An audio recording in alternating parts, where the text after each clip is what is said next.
যে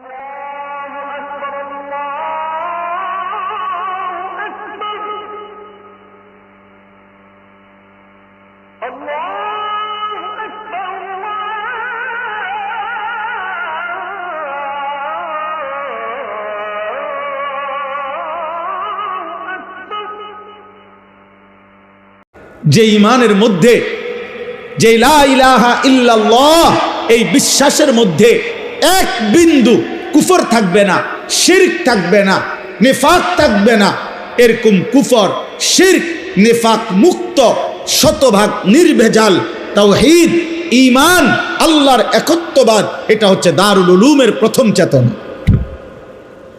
এজন্য আলহামদুলিল্লাহ এই 160 বছরের ভিতরে পৃথিবীময় যেখানেই কুফর, শিরক, নিফাক, যেখানেই আল্লাহর দিকে ত্রুটি করে, আল্লাহ পাকের তাওহীদের প্রতিবন্ধক যত কিছু যেখানে হয়েছে, আলহামদুলিল্লাহ সর্বসময়ে দারুল উলুমের সন্তানরা তার প্রতিবাদ করেছে এবং উম্মতের কাছে চিহ্নিত করে দিয়েছে।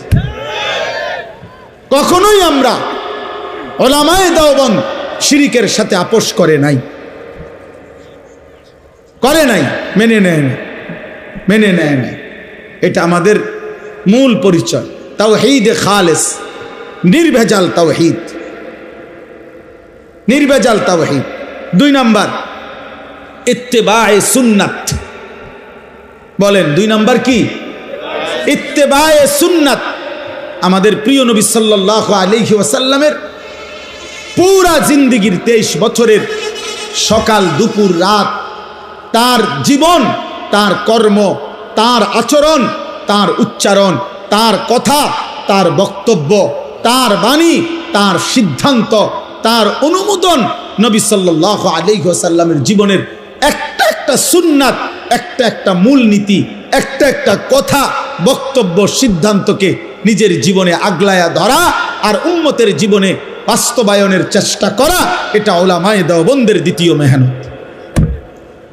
এজন্য আলহামদুলিল্লাহ সুন্নাতের প্রচার প্রসারে এই ভারতীয় উপমহাদেশে রাসূলুল্লাহ সাল্লাল্লাহু আলাইহি সাল্লামের সুন্নাত প্রচার প্রসারে প্রত্যেক যুগে 160 বছরের ভিতরে সর্বদাই উলামায়ে দেওবন্দের ভূমিকা সবার ঊর্ধ্বে। যার কারণে প্রতিবার যখনই নবীর ভালোবাসার নামে, নবী সাল্লাল্লাহু আলাইহি সাল্লামকে সম্মান দেওয়ার নাম করে যখনই যারা যত বিদআত, কুসংস্কার রাসূলুল্লাহ সাল্লাল্লাহু আলাইহি সাল্লামের নামে চালু করতে চেয়েছে, প্রত্যেকটা বিদআতের বিরুদ্ধে উলামায়ে দেওবন্দ সবার আগে প্রতিবাদ করেছে। বিনিময়ে আজ 160 বছর ধরে আমরা কওমি মাদ্রাসার উলামায়ে কেরাম বহু গালি শুনতেছি, কিন্তু কোনো গালিতেই উলামায়ে দেওবন্দকে এক চুল সরাইতে পারে নাই।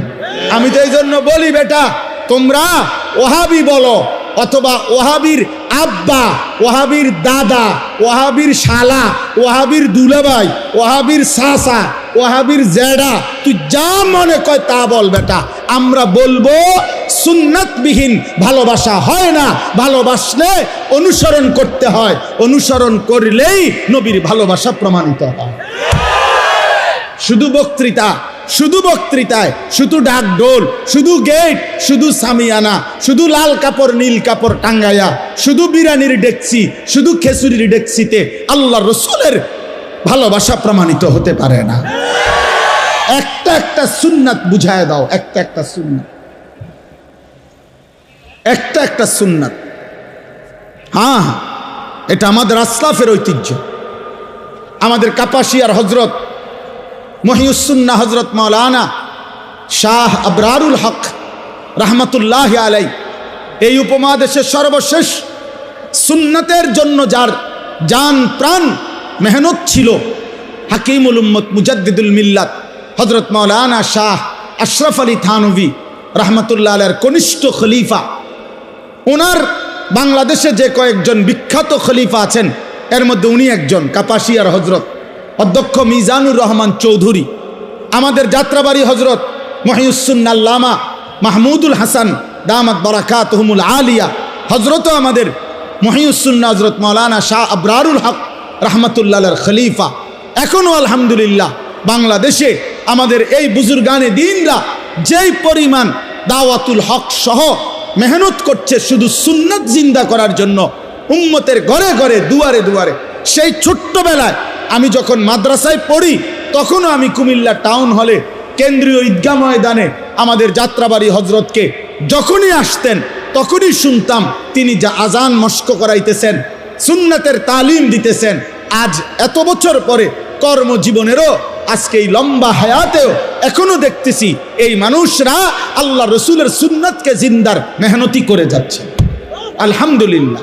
আমাদের কাপাসিয়ার হজরতের একটা কিতাব আমি এই বছর হজরতের কাছ থেকে এটা দেখছিলাম, ওইখানে দেখার পরে আমার এত পছন্দ হয়েছে যে রসুল্লাহ সাল্লাল্লাহু সাল্লামের সুন্নাতের উপরে তালিমুস সুন্নাহ প্রায় 600 পৃষ্ঠাব্যাপী বাংলা ভাষায় সমস্ত সুন্নাত নবীজির ছোট থেকে ছোট বড় বিন্দু বিন্দু দলিল সহ সুন্দরভাবে চমৎকারভাবে অনেক বড় বড় ওলামা শেখুল হাদিসদের পরামর্শ নিয়ে হজরত নবীজির এই সুন্নাতের বই সাজাইছেন। আমার এটা হাদিয়া পাঠাইছিল।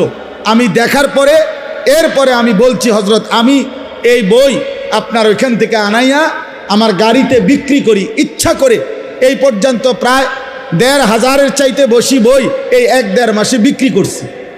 কেন? 400 টাকা মূল্যে। উদ্দেশ্য হইল উম্মতের ঘরে ঘরে। আমি বলছি হজরত আমি রমজান পর্যন্ত আল্লাহ যদি আমাকে হায়াত দেয়, যতদিন মাহফিল চলবে চেষ্টা করব নবীর সুন্নাতের এই বইটি বিক্রি করতে, এই আশায় যে উম্মতের ঘরে ঘরে আল্লাহর নবীর একটা সুন্নাতের বই পৌঁছে যাক।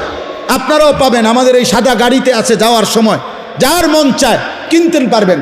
400 টাকা মূল্যে অনেক সুন্দর, অনেক সুন্দর। আমাদের আসলাফ একটা সুন্নাত সুন্দর করে আমাদের জন্য পেশ করে রাসূলুল্লাহ সাল্লাল্লাহু আলাইহি সাল্লামের আমলি নমুনা আমাদের সামনে দেখায় গেছেন। বলেন আলহামদুলিল্লাহ। 3 নম্বর তাআল্লুক মা আল্লাহ। উলামায়ে দেওবন্দের, দারুল উলুম দেওবন্দের তৃতীয় ভিত্তি চেতনা 3 নম্বরটা হচ্ছে তাআল্লুক মা আল্লাহ, মহান আল্লাহর সাথে গভীর সম্পর্ক।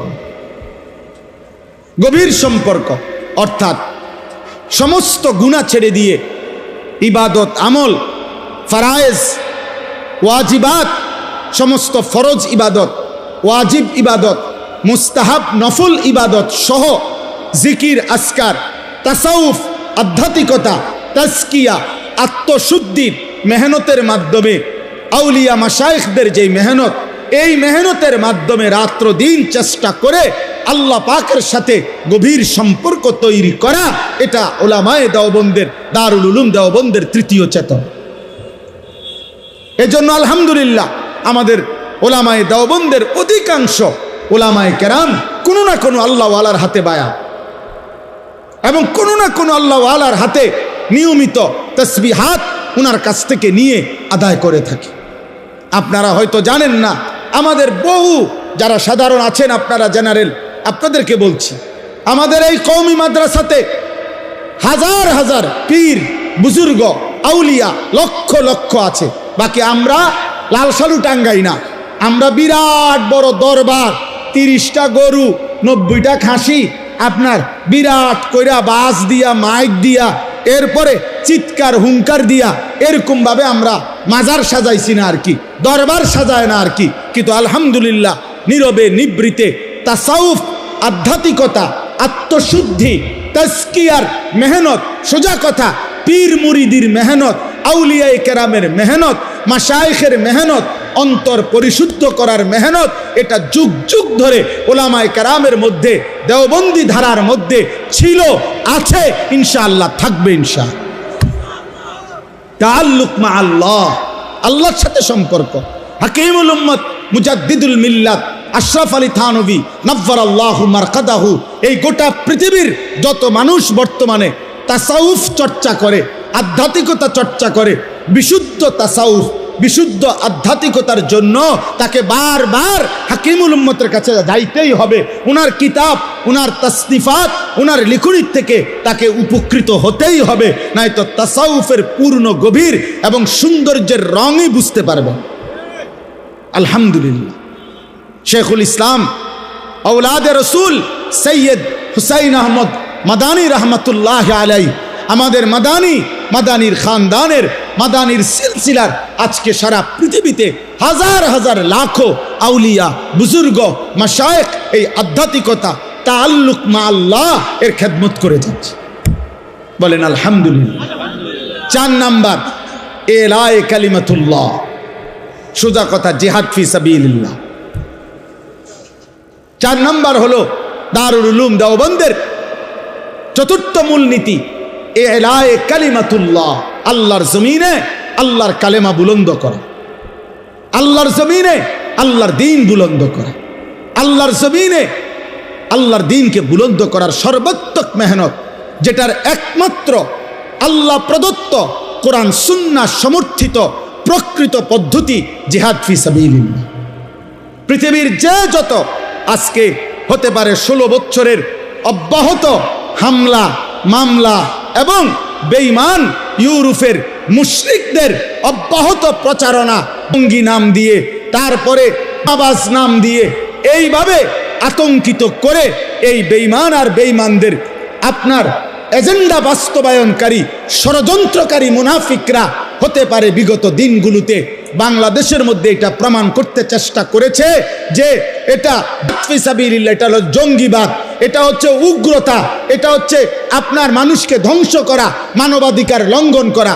আল্লাহর কসম, কোরআনুল কারীমের মধ্যে নামাজ, রোজা, হজ, যাকাত, ইসলামের মৌলিক বিধান, এগুলো যেমন কোরআন সুন্নাহর মধ্যে একেবারে স্পষ্ট বিস্তারিত বিন্দু বিন্দু বর্ণনা আছে, যার মধ্যে কোনো দাগ বসাবার কলঙ্ক বসাবার সিস্টেম নাই। তো ইনশাআল্লাহ আল্লাহর কসম উলামায়ে কেরাম এটা প্রমাণ করে দিয়েছে, দিবেও ইনশাআল্লাহ, যে জিহাদ ফি সাবিলিল্লাহ ইসলামের একটি মৌলিক বিধান, একটি বিধান, এর মধ্যে কারো জঙ্গিবাদ, কারো উগ্রবাদ, কারো বোমাবাদ কোনো কিছু চাপিয়ে ফি সাবিলিল্লাহ আল্লাহর জমিন থেকে বন্ধ করা যাবে না, যাবে না, যাবে না কখনোই।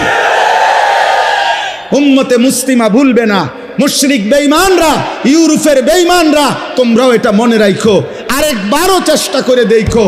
আবার হয়তো 16 বছর হবে, আবার হয়তো 32 বছর হবে, আবার হয়তো 48 বছর হবে, কিন্তু বারবার ইমানদার মুসলমান জিহাদ ভুলবে না, বরং তোমাদের ধোঁকা ধরে ফেলবে, তোমাদের ধোঁকা বাটপারি ধরে ফেলবে। তোমরাই বানাইছো, তোমরাই পাঞ্জাবি লাগাইছো, তোমরাই টুপি বা পিন্দাইছো, তোমরাই দাড়িওয়ালা বানাইয়া, তোমরাই আপনার নিজের মতো এজেন্ডা বাস্তবায়নের জন্য বোমাবাজ তৈরি করেছ। আমাদের কওমি মাদ্রাসার নিয়মতান্ত্রিক খেদমত করা কোনো উলামায়ে কেরাম, কোনো তালেবে ইলম, আল্লাহর কোরআন রাসূলের সুন্নাহ যার কলিজার ভিতরে আছে, সে এমন উগ্রপন্থার কোনো কাজ বাংলা না সারা পৃথিবীর জমিনে কোথাও কেউ করে নাই বেটায়, বরং প্রত্যেকটাই ষড়যন্ত্রকারীদের ষড়যন্ত্রের ফসল। অতএব জিহাদ ফি সাবিলিল্লাহ ছিল, আছে, থাকবে। থাকবে কিনা বলেন, থাকবে কিনা বলেন। আরে মুসলমান বলেন, আরেকবার বলেন ফি সাবিলিল্লাহ, বলেন বলেন বলেন। সাবিলুনা সাবিলুনা আল জিহাদ, তরিকুনা তরিকুনা আল জিহাদ। আবার কেউ হয়তো হারিয়ে যাবে, আবার কেউ গুম হবে, আবার কেউ খুন হবে, আবার শহীদ হবে, আবার জেলে যাবে, কিন্তু আল্লাহর জমিনে আল্লাহর কালেমা প্রতিষ্ঠিত বুলন্দ হবেই হবে ইনশাআল্লাহ।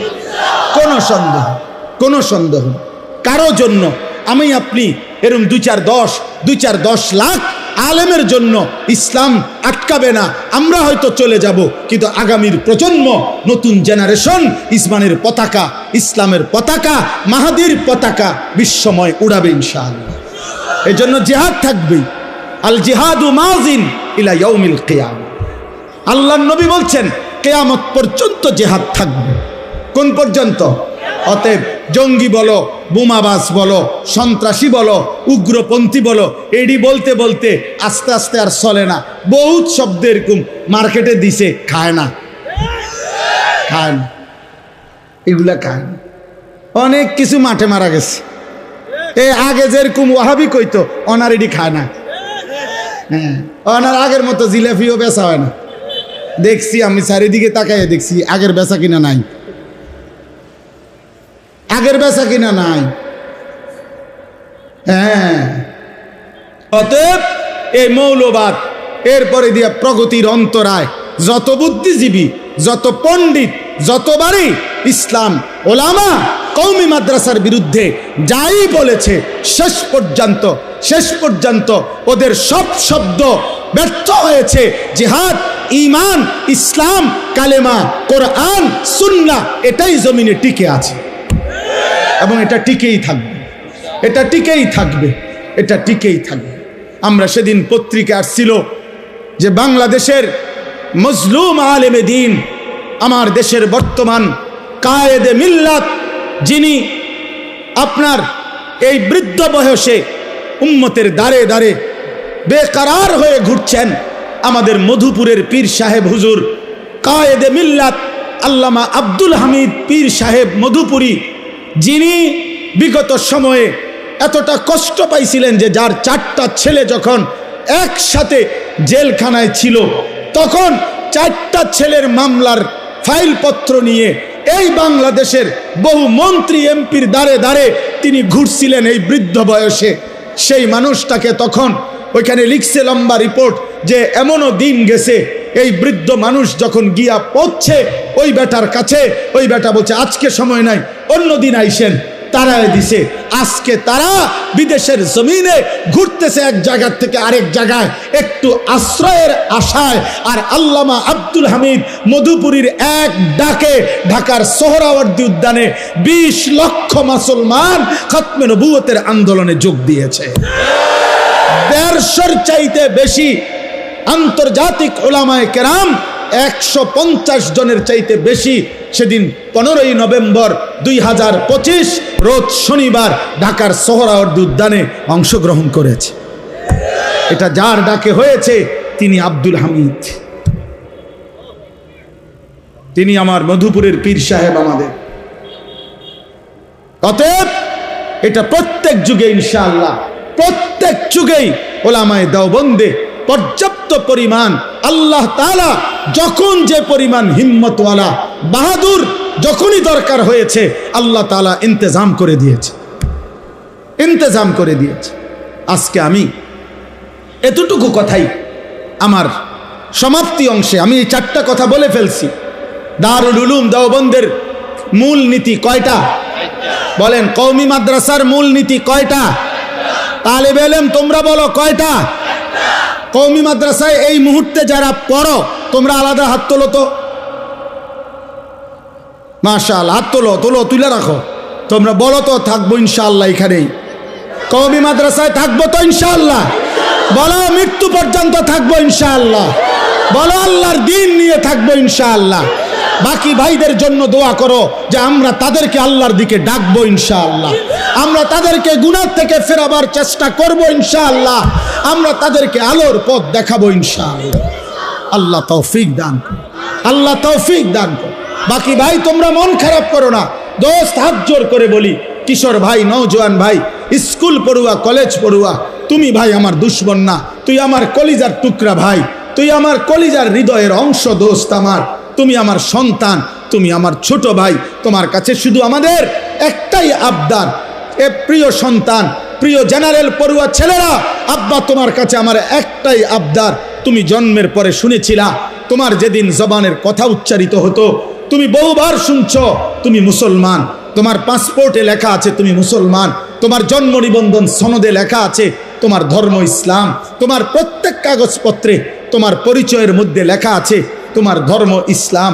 অতএব তোমার বাবা মুসলমান, তোমার মা মুসলমান, তোমার রব আল্লাহ, তোমার নবী মুহাম্মদুর রাসূলুল্লাহ, তোমার ধর্ম ইসলাম, তোমার কিতাব কোরআন। হাত জোর করে অতএব তোমরা যারা জেনারেল, তোমাদের কাছে বলি, তোমরা তোমাদের এই পরিচয় বাফ ভুলে যেও না। 16 বছর পড়ালেখা করলা, 14 বছর পড়ালেখা করলা, কত বই কত পুস্তক পড়লা, বাংলা প্রথম পত্র, বাংলা দ্বিতীয় পত্র আলাদা করে পড়াইলো, ইংরেজি প্রথম পত্র, ইংরেজি দ্বিতীয় পত্র আলাদা করে পড়াইলো, সাধারণ গণিত আলাদা, উচ্চতর গণিত আলাদা, পদার্থবিজ্ঞান আলাদা, জীববিজ্ঞান আলাদা, রসায়ন বিজ্ঞান আলাদা। কতভাবে একবার ক্লাসে, একবার প্রাইভেট টিউটরে, একবার কোচিংয়ের মধ্যে এতভাবে তোমারে এইভাবে পড়াইলো।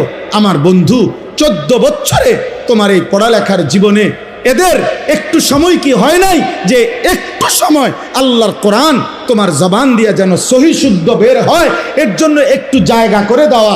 1 ঘন্টা 40টা মিনিট 30টা মিনিট করে প্রতিদিন 14 বছরে কি সুযোগ হতো না? কেন ছিল না? তোমার বিবেক যদি থাকে, তোমার মাকে জিজ্ঞাসা করো, বাপকে জিজ্ঞাসা করো, তোমার শিক্ষা ব্যবস্থাকে জিজ্ঞাসা করো, একবার জিজ্ঞাসা করো। 14 বছরে আমারে দুনিয়ার উপার্জনের জন্য এত কিছু পড়াইলেন, আমারে আমার আখিরাত অর্জনের জন্য আমার রবের কালাম বিশুদ্ধভাবে আমি পড়তে পারি না কেন? বলো ভাই, বলো আব্বা, বলো বলো, আল্লাহর কোরআন বিশুদ্ধ পড়তে পারো না কেন? কি পড়ালেখা করলে? আমরা হুজুররা আমরা যদি ইংরেজি শব্দ ভুল বলি তাইলে হাসে, ইংরেজি ভুল বলছে হুজুর মানুষ, একটা ইংরেজি শব্দ শুদ্ধ বলতে জানে না। তো তুমি বৃহত্তর এত বড় বিশাল অংশ তারা কোরআনুল কারীম ভুল পড়ে কেন? তখন আমরা হাসা উচিত না? কথা বলে না কেন? তাইলে কিতাবে আছে, আমাদের খতিব সাহেব হুজুরের কিতাবে আমি পড়ছি, আমাদের বর্তমান যিনি খতিব আল্লামা আব্দুল মালিক হাফিজাহুল্লাহ, সারা পৃথিবী যার এলেমের কাছে আলহামদুলিল্লাহ কৃতজ্ঞ, সারা পৃথিবীর উলামায়ে কেরাম যাকে চেনে, হুজুরের কিতাবের মধ্যে আমি পড়ছি মহিউস সুন্নাহ। এই ছোট্ট একটা উদাহরণ দিলে বুঝবা। মহিউস সুন্নাহ হযরত মাওলানা শাহ আবরারুল হক রহমতুল্লাহ আলাই, যার নাম আমি একটু আগে বললাম এই কিতাবের কথা বলতে গিয়ে, ওনার আজীবন মেহনত ছিল কোরআন শুদ্ধ করো, সুন্নাতের একটা একটা আমল ঠিক করো, তো কোরআন শুদ্ধ করো, এটাও ওনার ফিকির ছিল। তো উনি এটার গুরুত্ব বুঝাইতে গিয়া একবার জেনারেল শিক্ষিত কিছু ভদ্রলোক, উচ্চ শিক্ষিত জেনারেল, ওনাদের সাথে উনি একটি বিল্ডিংয়ে উপরের দিকে উঠবেন, মানে উপরের তালায় আর কি, ধরেন 8 তালা বা 10 তালার মধ্যে উঠবে। তো হজরতও সাথে আছে, আরও সাথে যে কয়েকজন ভদ্রলোক বড় বড় উচ্চ শিক্ষিত প্রফেসর এরকম ওনারা সাথে। তো হজরতের যে পরিচিত প্রফেসর, হজরত ওই লিফটের, যেখানে লিফট উঠতে হয় এখানের কাছে আইসেই হজরত ইচ্ছা করে ওনাকে বলতেছেন, ভাই লেফট কাহা হ্যায়, লেফট কোথায়? কি বলছেন? লেফট, লেফট না না, হজরত বলছেন এটা যে লেফট কাহা হ্যায়, লেফট কোথায়? এখন ওই যে ওনার যে প্রফেসর উচ্চ শিক্ষিত, যিনি হজরতের মুরিদ ভক্ত, উনি মনে করতেছে লজ্জায় ইন্নারিল্লাহ, বাকিরা কি মনে করবে যে হজরত এই সাধারণ শব্দটা লিফট এটাই জানে না, এটারে লেফট বলতেছে, অশুদ্ধ, মূলত শব্দটা তো হলো লিফট, বুঝছেন কিনা? তখন ওই মিয়া কানে কানে ওনাকে বললেন যে হজরত ইয়ে লেফট नहीं है, ये লিফট है, এটা লিফট হজরত, শব্দটা হবে লিফট, এটা লেফট না। তখন হজরত বললেন, ভাই মাই তো ইয়ে কাহা রাহা হ্যায়, আমি তো এই বছরের পর বছর এটাই তো বলতেছি রে ভাই, যে একটি লিফট, এটা যদি লেফট পড়লে লিফট না বুঝায় তো আল্লাহর কোরআন অশুদ্ধ পড়লে আল্লাহর কোরআন কেমনে বুঝায়? কেমনে বুঝায়? শব্দ হইল সুবহানা, আমনে কোন সুবহানা, আপনি দেখুন সুবহান রাব্বিল আযীম, সুবহান রাব্বিল আযীম, সুবহান রাব্বিল আযীম, সুবহান রাব্বিল আযীম কিতা, সুবহান রাব্বিল আযীম কিতা আপনি বলেন তো? আপনি এটা কি বললেন? আত্তাহিয়াতু লিল্লাহি ওয়াস সালাওয়াতু, আত্তাহিয়াতু না, আত্তাহিয়াতু, এটা তো হলকের মধ্যখান থেকে উচ্চারিত হইতে হবে। এই জন্য বন্ধু, আমি যারা সাধারণ শ্রেণী মাদ্রাসায় পড়েন নাই, আপনাদেরকে উদাত্ত আহ্বান জানাচ্ছি, আপনাদের এটা বোঝা উচিত। যারা সাধারণ আছেন, পড়ালেখাই করেন নাই, আপনি মনে করেন হুজুর আমি গ্রামের মানুষ, মূর্খ মানুষ, সাধারণ মানুষ, এই সমস্ত ফাঁকনা কথা বললে হবে না, এসব সিহন কথা বাদ দেন। আপনি যে গ্রামের মানুষ, আপনি খানা বন্ধ করছেন নি, কথা বলেন না কেন? আপনি মূর্খ মানুষ, আপনি নাম দস্তখত করতে পারেন না, আপনি গোস্ত দিয়ে ভাত খান কেন? এই মূর্খ মিয়া, আপনি শুধু 3 বেলা ডাইল দিয়ে ভাত খাবেন, পড়ালেখা করছেন না, আবার গোস্ত লন কেন? কথা বলেন না কেন? হ্যাঁ, আপনি না বলে মূর্খ, আপনি খাটে খাটে শুন কেন? মানে মাটিতে শুবেন। আপনি টাইলস লাগালেন কেন ঘরে? আপনি যে দুনিয়া ভোগ করতেছেন সব সমান সমান, আর আপনি আখিরাতের কথা বললেই আমি মূর্খ মানুষ, আমি অশিক্ষিত মানুষ। আর তো বাংলা অক্ষরের সাথে আরবি কোরআনের কি সম্পর্ক? আপনি বাংলা অক্ষরে না জানেন না, সরু সরে না জানেন না, তো এটার লাগে এটা মিলাইছেন কেন? এটার সাথে এটা মিলান কেন? অতএব আল্লাহর কোরআন শিখা, আল্লাহর কোরআন ঠিকা, দিন শিখা, প্রয়োজন পরিমাণ কোরআন সুন্নাহ, হালাল হারাম, জায়েজ না জায়েজ, করণীয় বর্জনীয়, আমার ঘর, আমার ব্যক্তি, আমার স্ত্রী, আমার সংসার, আমার উপার্জন, আমার বাজার, আমার ব্যবসা, আমার লেনদেন, আমার 24 ঘন্টার কর্মকাণ্ডের মধ্যে কোনটা হালাল, কোনটা হারাম, কোনটা আমার করণীয়, কোনটা আমার বর্জনীয়। খোদার কসম, আপনি মাদ্রাসায় পড়েন, স্কুলে পড়েন, কলেজে পড়েন, ইউনিভার্সিটিতে পড়েন, মূর্খ থাকেন, বকলম হন, গ্রামের হন, শহরের হন, সম্পদশালী হন, গরিব হন, প্রত্যেকের জন্য ফরজে আইন, বাধ্যতামূলক, বাধ্যতামূলক, বাধ্যতামূলক। এজন্য আমরা এটা কওমি মাদ্রাসার চেতনা থেকে এটা বললাম, আমরা চাই উম্মতের হার তবকা দিন শিখুক, কোরআন শিখুক, সেজদা শিখুক। আল্লাহ তৌফিক দান করেন, আল্লাহ তৌফিক দান করেন, আল্লাহ কবুল করে নেন। অতএব এই শেষ কথা হলো, আল্লাহ তাআলা বলেন, ওয়াকালু আইদা যালালনা ফিল আরদি আইন্না লাফি খালকিন জাদীদ। আল্লাহ বলে, মক্কার কাফের মুশরিকরা বলতো, হে মুহাম্মদ, আমরা সবাই মাটির সাথে মিশে যাব মৃত্যুর পরে, পুনরায় আমাদেরকে আবার নতুন করে সৃষ্টি করে হাসরের ময়দানে নিবে, আখেরাতে নিবে। এটা কিভাবে সম্ভব? আমগো হাড্ডি পাইব কই, গোশত পাবে কই, চামড়া পাবে কই, মাটি পাইবে কই? কোন জায়গার মাটি কোন জায়গায় চলে গেছে? 500 বছর আগের কবর, এখন হয়তো ওই জায়গার মধ্যে কবরও নাই, লাশও নাই, মাটিও তো নাই, হয়তো খাল হয়ে গেছে, নয়তো নদী হয়ে গেছে। তো ওই কবর কো, লাশ কো, আড্ডি কো, গোশত কো, এগুলো কেমনে আনবে? আল্লাহ বলে, বাল হুম বিলিকাই রাব্বিহিম কাফিরুন। বন্ধু, প্রত্যেক নাফরমান, প্রত্যেক পাপী, প্রত্যেক মুশরিক, প্রত্যেক বেঈমানের মূল আপত্তি আখিরাত নিয়া। কোনোভাবেই আখিরাত বুঝতে চায় না, আখিরাত মানতে চায় না, আখিরাতের কথা বলতে চায় না, আখিরাতের কথা শুনতে চায় না। কারণ জানে আখিরাত মানা মানে আল্লাহর মুখোমুখি হইতে হবে, আর আল্লাহর মুখোমুখি হইতে হইলে গুনাহ ছেড়ে দিতে হবে, সমস্ত বন্দিগি করতে হবে। এজন্য অসভ্যতাও ছাড়ে না, আখিরাতও মানতে চায় না। মূল বিষয় নাই তো সবাই বুঝে আখিরাত সত্য, আখিরাত হবে, কারণ এটা আল্লাহই করবে। আর আল্লাহ বলছেন আমি জীবন দেই, তো দিচ্ছেন। আল্লাহ বলছেন আমি মৃত্যু দেই, তো দিচ্ছেন। তো যিনি জীবন দিচ্ছেন, যিনি মৃত্যু দিচ্ছেন, আমরা দেখতেছি হইতেছে আল্লাহর এই কথাটা, তো সেই আল্লাহই বলছেন আখিরাত হবে। তো আল্লাহ মনে করেন এই 3টা কথা বলছে, যে আমি জীবন দেই, আমি মৃত্যু দেই, আমি আখিরাত তোমাদেরকে আনবো। ধরেন, তখন আগের 2টা হইছিনি, কথা বলে না, আগের 2টা হচ্ছে নি, জন্ম হচ্ছে কিনা, মৃত্যু হচ্ছে কিনা, তো এই 2টা আল্লাহ করে, আল্লাহ বলছে কিনা। তো আল্লাহর বলা এই 2টা যদি ঠিক হয়, তো এটা ঠিক হইতো না কেন? 3 নাম্বারটা ঠিক হবে না কেন? তো সহজ কথা, বাংলা ওটা তো 2 2 4, ওটা একদম সহজ হিসাব। এই জন্য আল্লাহ বলেন প্রত্যেক বেঈমান বুঝে আখিরাত হবে, কিন্তু ইচ্ছে করে না বুঝার ভান করে। কারণ ওরা জানে আখিরাত মেনে নেওয়া মানেই আল্লাহকে মেনে নেওয়া, আখিরাত মেনে নেওয়া মানেই গুনাহ, চুরি, ডাকাতি, জিনা, ব্যভিচার, মদ, জুয়া, অশ্লীলতা, অসভ্যতা, শিরিক, কুফর, মূর্তি পূজা, এগুলো ছেড়ে দাও। এই জন্য কোনোভাবেই ওইটা কয় না, বরং কয় কিভাবে সম্ভব, কেমনে বানাইবো, হাড্ডি পাইব কই, গোস্ত পাইব কই, তোর দরকার কি, তোর 14 গোষ্ঠীর দরকার কি তোর এগুলা? যিনি বানাইবে উনি আগের বার সৃষ্টি করছেন, ওইবারে উনি পারলে তিনি এইবার পারবেন না কেন? তো তোমার ইনি বানাইতে কইছে, বানাইবে তো আল্লাহ না। আল্লাহ কোরআনে বলছেন বালা কাদিরিনা আলা আন নুসাউইয়া বানানা, বান্দা শোনো, আমি শুধু আখিরাতে তোমাদের সমস্ত মানুষকে পুনরায় ফিরিয়ে আনবো। এটারে কি কয়, স্ক্যান করে যে, হ্যাঁ কি কোড, কিউআর কোড।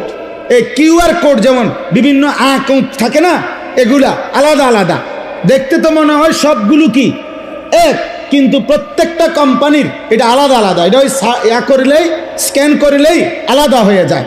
তো আল্লাহ তাআলা বলেন এই বৃদ্ধা আঙ্গুলের মধ্যে এইটুকু জায়গায় দেখতে সবার বুড়া আঙ্গুল এরকমই 800 কোটি, কিন্তু ভিতরের কিউআর কোড অর্থাৎ ভিতরের রেখা ভিন্ন ভিন্ন ভিন্ন ভিন্ন।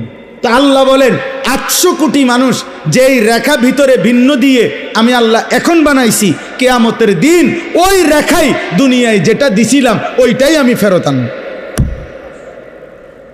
এই জন্য হাসরের ময়দানে ফিঙ্গার দিলেও আবার আগেরটাই আসবে যেটা দুনিয়া ছিল। আলা আন নুসাউইয়া বানানা, এই বানানা অর্থাৎ আঙ্গুলের অগ্রভাগের রেখা রেখা। তাহলে ভাইয়া আল্লাহ তাআলা বলেন আমি সেটা করব, কিন্তু মূল বিষয় হলো ওরা আমার সাক্ষাৎ চায় না। তা আল্লাহ বলেন এবার শেষ কথা, কুল ইয়াতাওয়াফাকুম মালাকুল মাউতিল্লাযী ওয়াক্কিলা বিকুম সুম্মা ইলা রাব্বিকুম তুরজাউন। আল্লাহ বলেন বন্ধু নবী আমার, আপনি চূড়ান্ত কথা বলে দেন যে তোমাদের প্রত্যেকের জন্য আমি আল্লাহর পক্ষ থেকে নির্ধারিত ফেরেশতা মালাকুল মউত আজরাইল সে তোমাদের মৃত্যু ঘটাবে, জান কবজ করবে। সুম্মা ইলা রাব্বিকুম তুরজাউন, অতঃপর তোমরা সকলেই একদিন হাসরের ময়দানে আমি আল্লাহর সামনে একত্রিত হও। তার মানে হে আমার বান্দা, তোমরা মানো বা না মানো, বোঝো বা না বুঝো, অথবা বুঝেও না বুঝার ভান করো, যত কৌশলী করো, যত ফন্দি করো, যত মাতবরি করো, যত অহংকারী করো, যত বড়াই করো, আজকে হয়তো ইমাম সাহেবরে থামায় দিলা, হুজুররে থামায় দিলা, ক্ষমতা বাহাদুরি যাই করলা, হয়তো দুনিয়ার হুজুর পারল না তোমার সামনে, কিন্তু আল্লাহ বলে বান্দা মৃত্যুও হবে আখিরাতও হবে, এটা নিশ্চিত জেন। কি হবে বলেন না, কি হবে? মৃত্যু হবে। আর কি হবে বলো না ভাই, সবাই বলো না। মৃত্যুও হবে, আখিরাতও হবে। আবার বলেন কি হবে বলেন। অতএব এটা জরুরি। অতএব আমাদেরকে আল্লাহর সামনে যেতে হবে, আল্লাহর মুখোমুখি হইতে হবে, আখিরাত হবেই হবে। আমার ভাই, আমার বন্ধু, আমার প্রিয় কিশোর যুবক ছেলেরা, দোস্ত, আজকে তোমরা অনেক ছেলে আখিরাত ভুলে গেছো, আল্লাহ ভুলে গেছো, মালিক ভুলে গেছো। প্রিয় বন্ধু, প্রিয় ভাই আমার, মালিক ভুলে গেলে, রব ভুলে গেলে, সৃষ্টিকর্তা ভুলে গেলে, আল্লাহর থেকে যার বাঁধন ছিঁড়ে যায়, আল্লাহর সাথে যার সুতার রশি ছিঁড়ে যায়, খোদার কসম সে মানুষ থাকে না, মানুষ থাকে না, মানুষ থাকে না, সে জানোয়ার হয়, জানোয়ার জানোয়ার জানোয়ার হয়। বেটা জানোয়ার, আনআম আনআম আনআম হয়, চতুষ্পদ জন্তু হয়। উলাইকা কাল আনআম, আল্লাহ কোরআনে বলছে। আল্লাহর থেকে সম্পর্ক বিচ্ছিন্ন হয়ে গেল। এজন্য প্রত্যেকের কাছে অনুরোধ, চলো ভাই ইমানে, আমলে, আখলাকে, নামাজে, বন্দিগিতে আল্লাহর সাথে সম্পর্ক গড়ব ইনশাআল্লাহ। গুনাহ ছেড়ে দেই। তালেবে ইলম ভাই তোমাদেরকেও বললাম, তোমরা কওমি মাদ্রাসায় জমে পড়ো। আর বাকি জেনারেল ভাই তোমাদের কাছে, দোস্ত, মোবাইলের আসক্তি ছাড়ো, নারীর আসক্তি ছাড়ো, এই নজর হেফাজত করো, চোখ হেফাজত করো। মনে রাখো, তুমি আগায় আসলেও বা না আসলেও আগামীর পৃথিবীতে মাহাদি আসবে, দাজ্জাল বের হবে, ইমানের বিজয় হবে, কালেমার পতাকা বিশ্বময় উড়বে। আর আল্লাহ যাদের দরকার তাদের নেবেন। দেখার বিষয় আমাকে নেবেন কিনা। আল্লাহই বলছে, বন্ধু দাওয়াত দেন আপনি সবাইকে, লোক নেব আমি। এজন্য নবী আবু বকরকেও দাওয়াত দিছে, আবু জেহেলকেও দাওয়াত দিছে। আল্লাহ বলছে, বন্ধু আবু বকরকে নিলাম, আবু জেহেলকে নিলাম না, ওমরকে নিলাম, আবু লাহাবকে নিলাম না, ওসমানকে নিলাম, উতবাকে নিলাম না, আলীকে নিলাম, শাইবাকে নিলাম না। আল্লাহ বন্ধু, আল্লাহ বলছে যে লোক নেব আমি, দাওয়াত দেবেন আপনি, আপনি বলেন সবাইকে, কিন্তু যে কয়জন দরকার আমারটা আমিই নেব। অথচ দুজন, আবু বকর আবু জেহেল, কুরাইশ বংশের, ওমর আবু লাহাব কুরাইশ বংশের, উসমান উতবা কুরাইশ বংশের, আলী শাইবা কুরাইশ বংশের, সবাই কুরাইশ বংশের। কিন্তু আল্লাহর পছন্দ হয়েছে যাকে, তাকে নিছেন, যাকে পছন্দ হয় নাই তাকে বিতাড়িত করে দিয়েছেন। এজন্য প্রিয় ভাই, ইসলাম বিজয় হবে, কালেমার বিজয় হবে, মাহাদি আসবে, ইমানের পতাকা উড়বে, বিশ্বময় আরেকবার সারা পৃথিবীতে ইসলামের খেলাফত আরেকবার জিন্দা হবে। কিন্তু দেখার বিষয় হলো সেই কাফেলায় আমি, আমার সন্তান, আমার পরবর্তী বংশধর থাকবে কিনা। আল্লাহ আমাদেরকে তৌফিক দান করে। এজন্য ভুল করো না বাপ। কওমি মাদ্রাসার এই ইসলামী মহাসম্মেলন বৃহত্তর দাউদকান্দি, মেঘনা, তিতাস কওমি মাদ্রাসা শিক্ষা বোর্ডের আজকের এই ইসলামী মহাসম্মেলনে আমাদের দুই পাশে আমাদের শ্রদ্ধেয় মুরব্বী ওলামায়ে কেরামকে সামনে রেখে আমি সমস্ত নওজোয়ানকে উদাত্ত আহ্বান করেছি। বলছি, আগামী দিনের ইসলামের জন্য তোমরা প্রস্তুতি নাও। শুধু ইমানদার মুসলমান বাংলাদেশ নিয়ে স্বপ্ন না, একজন মুসলমান সারা পৃথিবী নিয়ে স্বপ্ন ইনশাআল্লাহ। ফজরের ক্যাম্পেইন আমার ভাই মাওলানা সফিউল্লাহ নলচক মাদ্রাসার ওস্তাদ ওই ঘোষণা দিতে গিয়ে বলছে, এটা আমার একটা জিন্দেগির মেহনত, আমি এই মেহনতটা করি, ফজর ক্যাম্পেইনের কাজ করি, অর্থাৎ ফজরের নামাজের মুসল্লি বৃদ্ধির প্রচেষ্টা, ফজরের মুসল্লি যেন বাড়ে। এজন্য যুবক ভাই, তোমাদের অনুরোধ, তোমরা নিয়ত করিলে, এটা কাজটা কি, একজন যুবক কিশোর নিয়ত করবে যে আমি ফজর পড়ব, আমার একজন বন্ধুকে ফজরের নামাজের জন্য উঠাবো। এই তোমরা দুইজন যদি ফজর পড়ো, এবার তোমরা আরো দুইজনকে উঠাবা, চারজন, চারজনে চারজনকে উঠাইলে 8 জন, এভাবে ইনশাআল্লাহ বাড়তে থাকবে। আলহামদুলিল্লাহ, বাংলাদেশে এখন বহু জেলায়, বহু ইউনিয়নে কোথাও 800 জন, কোথাও 270 জন, কোথাও 1120 জন, এগুলোর কাগজ লিস্টি করে করে ফজর এবং সর্বোচ্চ 4500 এক উপজেলায় কিশোর যুবক প্রতিদিন ফজরের নামাজ জামাতে পড়ে। এই জন্য ফজরের এই উদ্দেশ্য কি? উদ্দেশ্য ফজরের জন্য মুসল্লি বৃদ্ধির এই চেষ্টা, এবারে নির্বাচনে প্রার্থী হওয়া। জি না, জি না, দেন না, কেন না, এই জন্য না, এই আশায় না, প্রার্থী হওয়ার জন্য না, মার্কা হওয়ার জন্য না, খোদার কসম না, আখিরাতের জন্য। এবং আমাদের এটা বিশ্বাস, হাদিসের সবগুলো বক্তব্য একত্র করিলে এ কথা বোঝা যায় যে ফজরের মুসল্লি যারা মাহাদির সৈনিক তারা। বলেন, ফজরের মুসল্লি যারা মাহাদির সৈনিক কারা? ফজরের মুসল্লি যারা দাজ্জালের বিরুদ্ধে লড়বে তারা, ফজরের মুসল্লি যারা সারা পৃথিবীতে ইমানের পতাকা উড়াবে তারা। এজন্য ফজরের পরে মাহাদি ঈসা আলাইহিস সালাম এই দুইজন তাদের ইমানদার মুজাহিদ বাহিনী নিয়ে দাজ্জাল এবং ইহুদিদের বিরুদ্ধে শেষ যুদ্ধ, শেষ লড়াই শুরু হবে ফজরের পরে। আর আসরের ওয়াক্তে মসজিদে আকসা বিজয় হয়ে দাজ্জাল নিহত হবে, ইহুদিদের শেষ ব্যক্তিটাও নিহত হবে। আর আসরের ভিতরে ভিতরে সেদিন মসজিদে আকসা বিজয় হয়ে পৃথিবীময় ইমানের পতাকা। আল্লাহ তৌফিক দান করেন আমাকে, আমার সন্তানদেরকে, আমার আগামী প্রজন্মকে আল্লাহ কবুল করেন। এই ইসলামী মহাসম্মেলন আল্লাহ ভরপুর বরকত দান করেন। সুবহানাল্লাহি ওয়া বিহামদিহি, সুবহানাকাল্লাহুম্মা ওয়া বিহামদিকা, আশহাদু আল্লা ইলাহা ইল্লা আনতা, আস্তাগফিরুকা ওয়া